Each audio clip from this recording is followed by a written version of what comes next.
get a lot of flack for saying my opinions. And sometimes my opinions do not make me popular, okay? I say what I'm thinking, and sometimes there's such a backlash that I wonder maybe I should bend a little bit. Maybe I should lie a little more. But I just don't have it in me. And especially not when it comes to traditional conservatives. Because guys, my background is I went to Catholic school. And I saw all of the manipulation tactics that traditional conservatives use to get you to do what you want, to get you, they have an ego-invested belief in you joining their religion, so they have no problem lying to you to get there. And one of the biggest lies that I see is conservative men oftentimes pretend like they're in patriarchal relationships where they run their households. And it's just very obvious that they're not. Now, look, I'm not even saying that a patriarchal relationship is the way that you should do it. You guys are grown men. I say live how you want. I don't care. I mean, if you guys want to go date a woman that's 60 years old and you're 30 and you want to go for the cougar, I don't care. Do you know what I mean? I do not. It does not matter to me. If you guys want to go get henpecked by your wives 24/7, go do it. If you guys want to go date hot 20-year-olds, if you want the 35-year-old girl that's trying to stick the land, I mean, you could do whatever. But so it's just become normal, and it drives me nuts.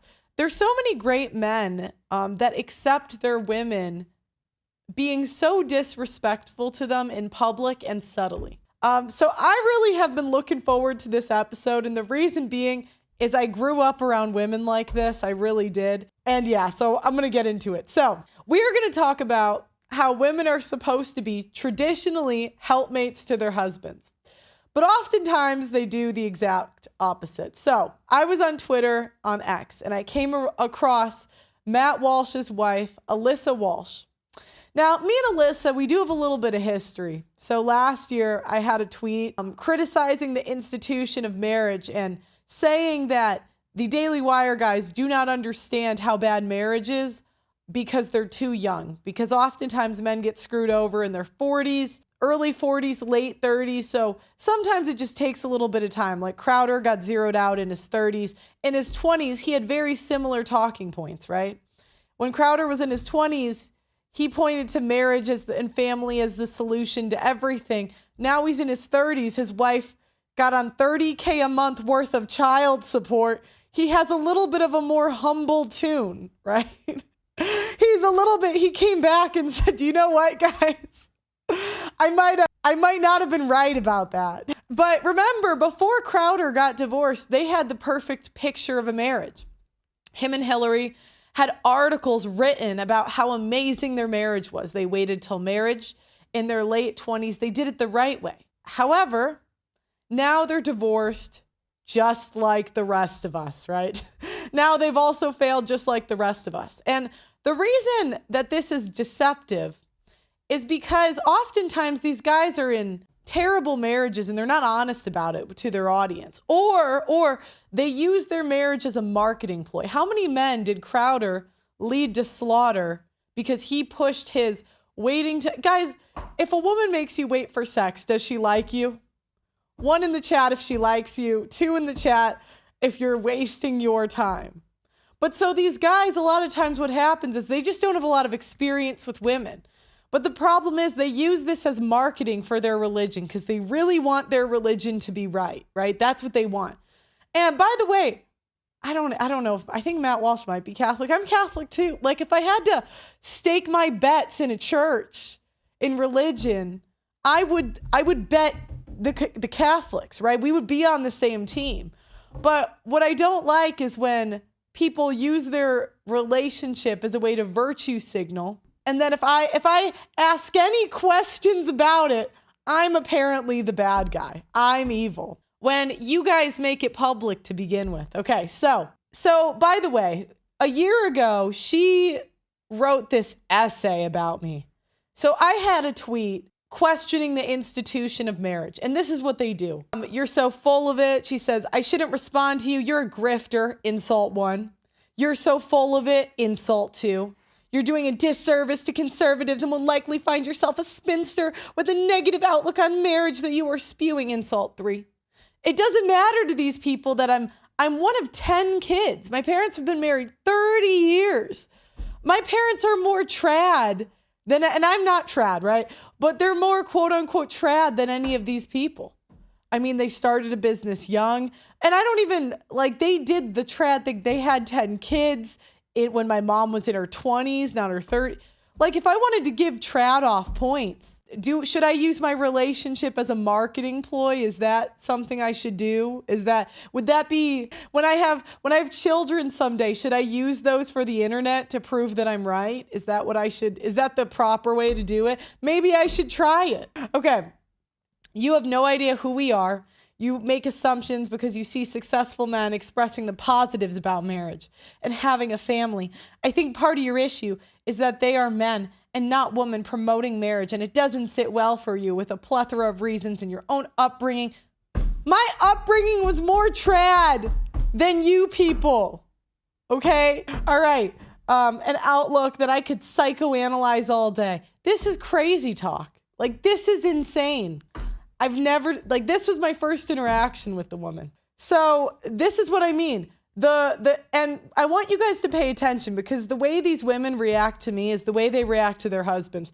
Do you think, and I want to be honest, if she's insulting me for going after the institution of marriage or asking a question about her Twitter bio, which I'm going to get to, do you think she's nicer to her husband? Like, are we really gonna, her husband, who has way more emotional pull on her than a stranger on the internet? I'm supposed to just blindly trust them. Okay. By the way, Michael Knowles' wife, I've never seen her. They kind of do the same thing, but she's not on the internet, like, doing all this stuff. I got nothing to go. Okay. Do you think when Matt and I got married, we had money?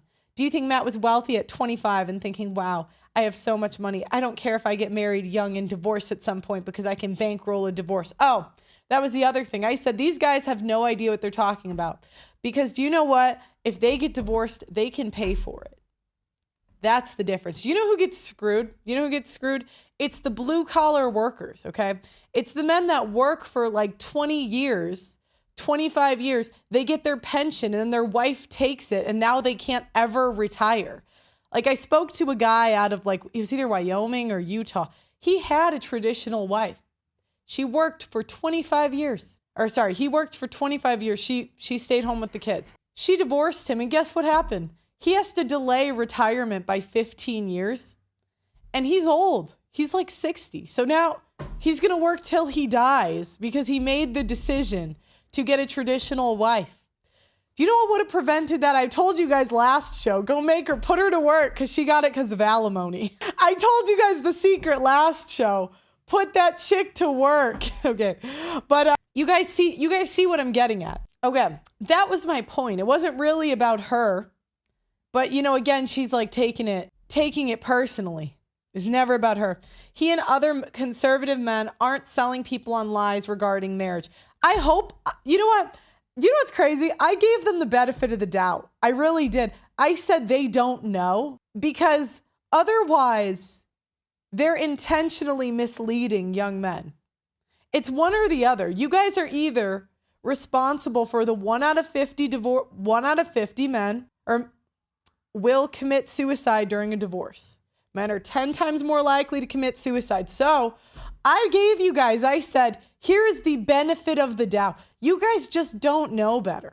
Now she's saying, which one is it? Okay. All right. Do you think only 12 years, into his career, he's decided to be pro-marriage? He and other conservative men aren't selling people on lies regarding marriage. They're a beacon of encouragement in this dumpster fire of a culture that promotes itself. God forbid he shows the joys of marriage. Even then, Matt isn't forcing anyone to get married. Promoting marriage is not a form of assisted suicide. Like you would know, lady. You're a marriage counselor. Like, you guys, if anything, the marriage counselors pull the trigger. I mean, you guys are the ones that drive men crazy. I mean, if anything, that is a terrible profession. Terrible. Those are evil people 99% of the time. I know there's good ones. And by the way, I have met very good ones.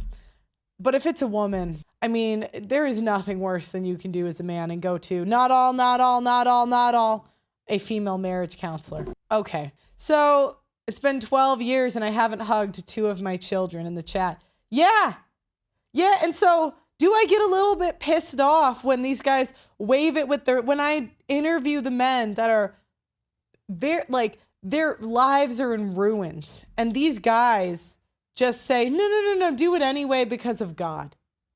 God will put a 1 in the chat if you've had a religious woman act in a way that was not religious at all. 1 in the chat.